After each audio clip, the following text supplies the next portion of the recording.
அஸ்ஸலாமு அலைக்கும் வரஹ்மத்துல்லாஹி பரகாத்துஹு. பிஸ்மில்லாஹிர் ரஹ்மானிர் ரஹீம்.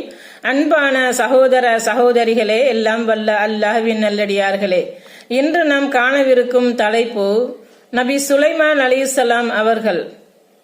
நபி சுலைமான் அலைஹிஸ்ஸலாம் அவர்களுக்கும் இறைவன் பொருளாதாரத்தை வாரி வழங்கியுள்ளான்.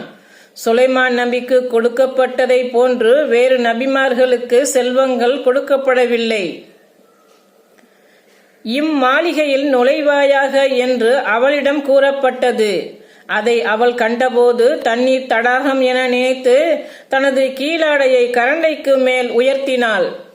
அது பளிங்குகளால் பளபளக்கப்பட்ட மாளிகை என்று அவர் கூறினார். நான் எனக்கே தீங்கு இழைத்து விட்டேன், சுலைமானுடன் சேர்ந்து அகிலத்தின் இறைவனுக்கு கட்டுப்பட்டு விட்டேன் என்று அவள் கூறினாள்.